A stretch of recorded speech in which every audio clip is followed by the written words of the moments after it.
Lanjutkan kembali diskusi kita pemirsa, dan sebelumnya saya ajak Anda untuk melihat tayangan grafik yang berikut ini. Ini terkait dari hasil survei pasangan capres-capres yang dirilis oleh SMRC per 4 Mei 2014. Kalau pasangan Jokowi Yusuf Kala ini elektabilitasnya adalah 46,1%.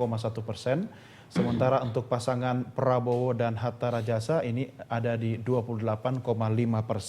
Memang cukup jauh ya antara Jokowi JK dan Prabowo Hatta. Sementara untuk data berikut ini adalah dari Pusat Data Bersatu yang dihimpun dari tanggal 24 April sampai 2 Mei.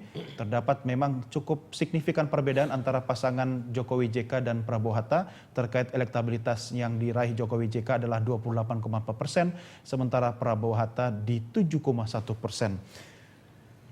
Baik, saya kembali ke narasumber kita yang paling aman kalau bicara soal capres-capres, Pak Jayadi. Iya, siap. Ya, Anda kan belum jadi caleg kan atau capres kan? Iya, jadi iya.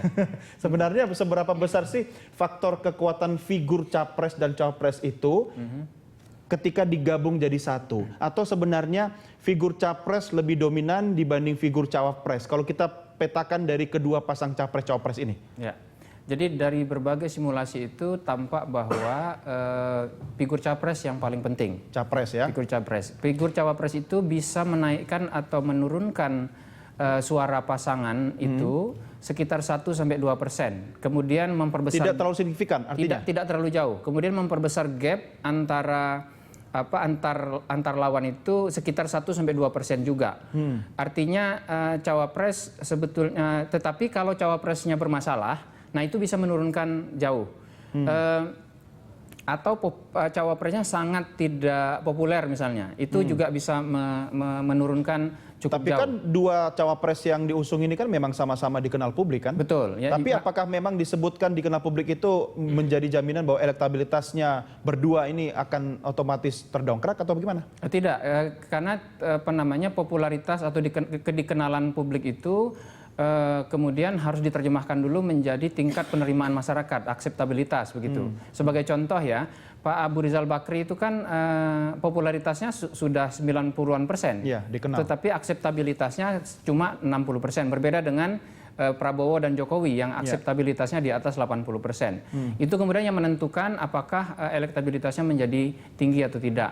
Pertanyaannya sebetulnya adalah faktor apa saja yang membuat seorang figur itu menjadi lebih diterima oleh masyarakat begitu.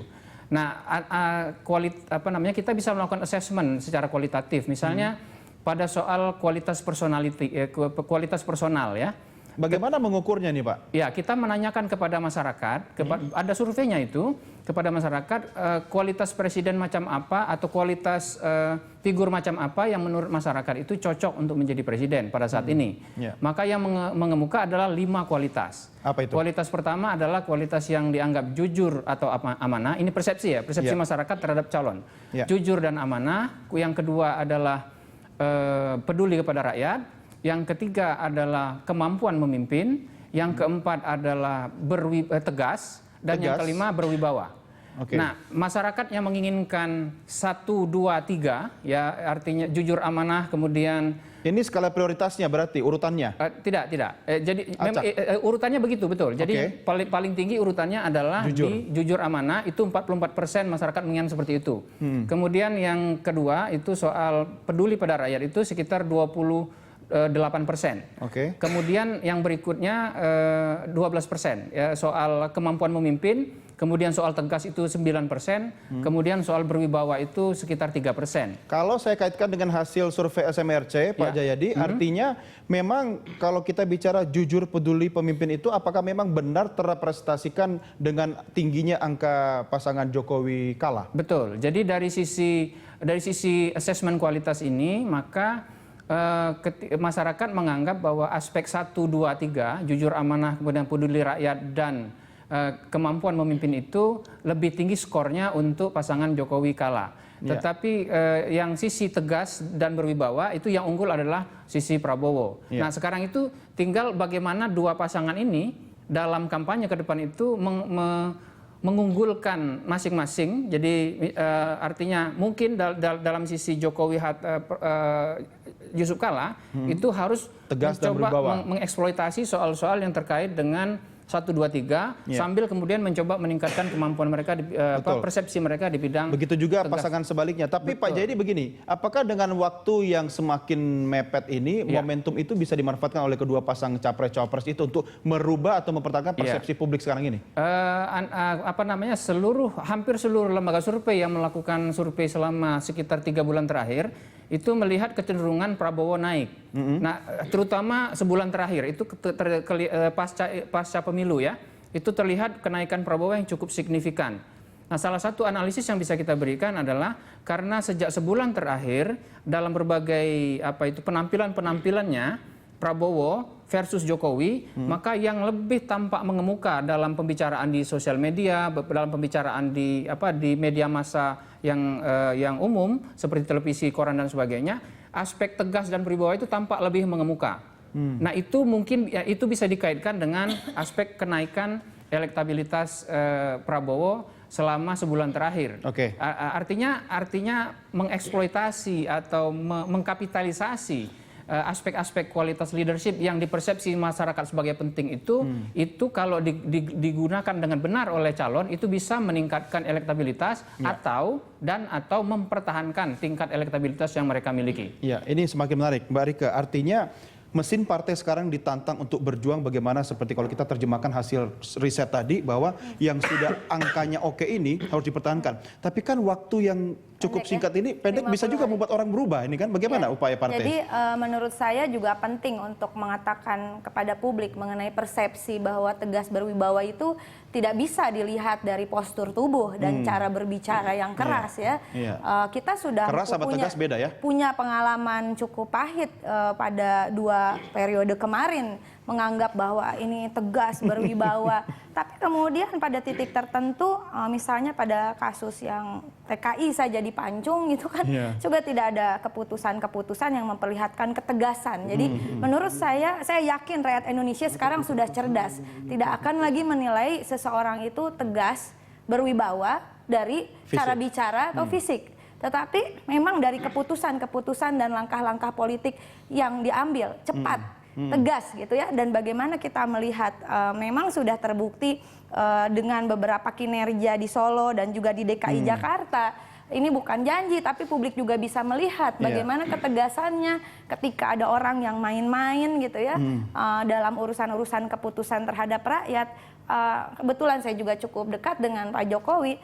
Dia tanpa segan lagi, kalau seperti ini mutasi saja, copot saja gitu. Jadi tapi kan itu tidak perlu diekspos dalam itu gaya gestur komunikasi. Ya, dalam gestur yang menurut saya. Tapi Mbak Rika, Anda sebenarnya tidak usah khawatir kalau kita bicara ada 5 komponen yang tadi Pak Jayadi sampaikan, kan nomor 1 jujur, amanah, peduli sama punya sifat kepemimpinan. Saya nggak khawatir karena saya tahu kalaupun tegas, abis bagaimana memang dia posturnya kerempeng ya. Susah juga kalau mau dilihat bahwa harus yang gempa, kuat. Tapi bukan seperti saya, badan, mungkin itu bawaan oroknya dia gitu genetik. Seperti saya, kata teman saya, badan besar tapi hati di Toha Rahab gitu.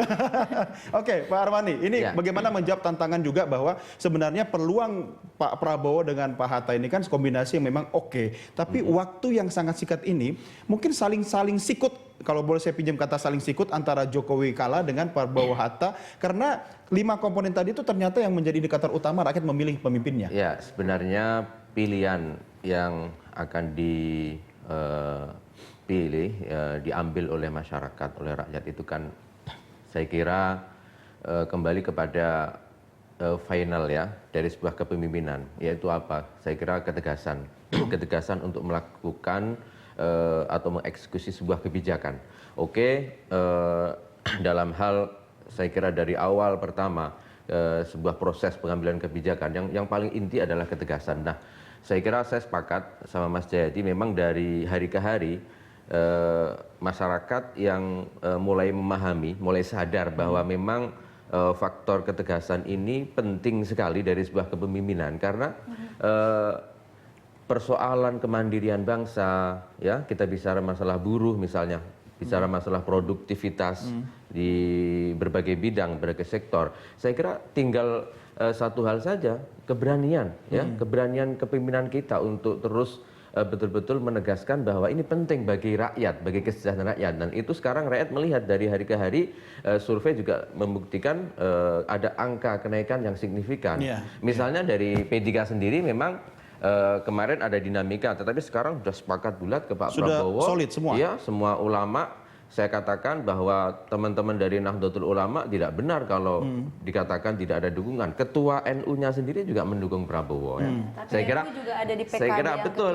Iya. Saya kira Bang Roma, ya, Bang Mahfud yang diidentifikasi teman-teman dari PKB misalnya juga sudah bulat ke Pak Prabowo. Artinya dari hari ke hari masyarakat juga sudah mulai ada pemahaman bahwa sisi ketegasan ini penting. Prof. Gitu, Mahfud ini sekarang ya menangani capres-capres dari Gerindra ya kan. Baik, kita break lagi, kita akan lanjutkan segmen berikutnya. Pemirsa tetap bersama kami segera kembali sesaat lagi.